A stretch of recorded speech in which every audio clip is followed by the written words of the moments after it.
Good morning, everyone. I'm Priyanka Soni. So let's continue with the chapter Robinson Crusoe. I did not sleep that night. The more I thought about what I had seen, the more afraid I became. I thought it could be one of the savages of the mainland who had wandered out to the sea in a small boat.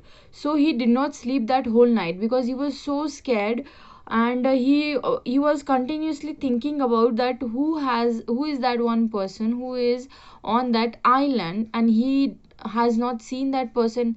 It can be a giant, or it can be a man or someone who can harm him. He didn't know all that things, so he was very afraid.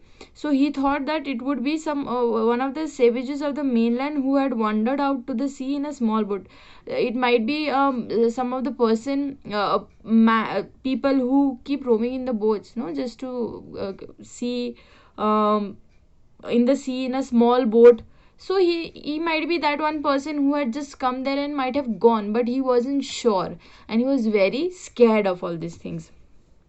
Luckily, I was not on shore at that time, and he was not on the shore. Shore means samundar kinare, in Hindi it is known. Okay, but what if he had seen my boat?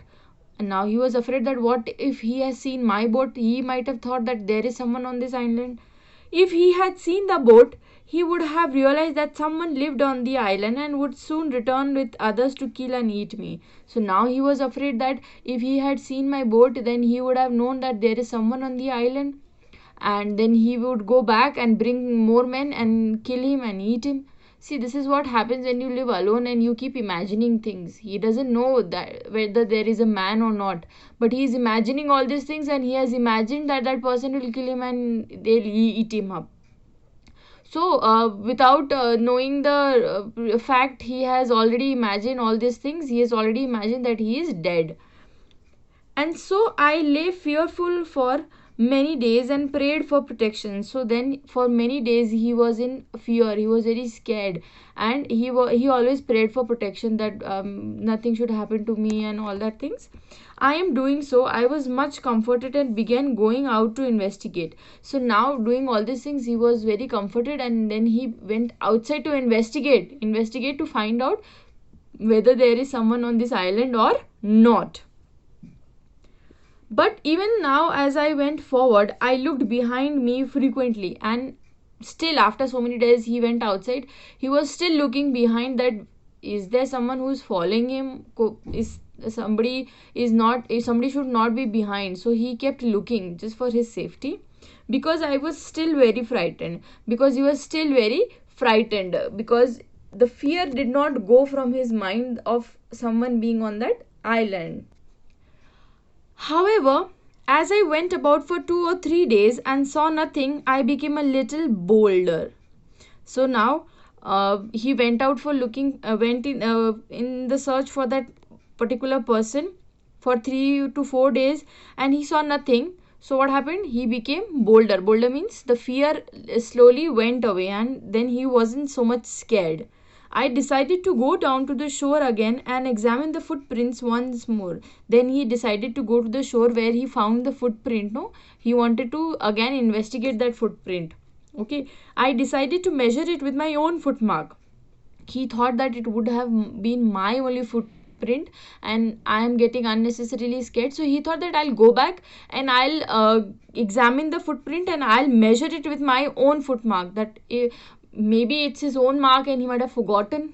So he went again to examine that footprint. As I came closer to the footprint, I realized that it would not be my footprint, because I had not come to that part of the beach since a long time. As he came closer to the footprint, he realized that he had not come to that part of the beach from very long time, since a long time. So he had that in the mind that it would not be my footprint, because I have not come here since a very long time. Secondly, as I placed my foot alongside that footprint, it seemed larger than mine. And as he placed his foot over that footprint, the footprint, no, on the sand was larger than Robinson Crusoe's footprint. Okay, so the footprint was larger than his own foot. Okay, It seems larger than my own. Then he realized that that footprint was larger than his own. My fear returned, and as he measured the footprint, his fear returned back. Oh, that this is not my footprint, this is somebody else's footprint. So, there is someone on the island. That all thought which he was trying to overcome came back again. Okay. I went home again. Then he went home again, believing that there was someone there. Now, again, he started believing that there was someone on that island. Okay, the island was inhabited, means there somebody has come on that island. Now I'm not safe here. Those fear, no, whichever was going in his mind, that came back again. See what happens when we keep thinking about one particular fear again and again, so that fear remains in our mind. Even if that thing is not there, still we will believe that okay, somebody is standing there, even if there is no one. And once if you overcome that, okay, nobody is there, let's go, then the fear will go away. So you should overcome your fear. You should not just go deep into it, you should just overcome it. Okay, so this is what Robinson was doing, but in the end, when he realized that the footprint was not of his own, then the fear which had gone, which he was overcoming, again came back. Now he started again thinking that there was someone on that island. Okay, thank you.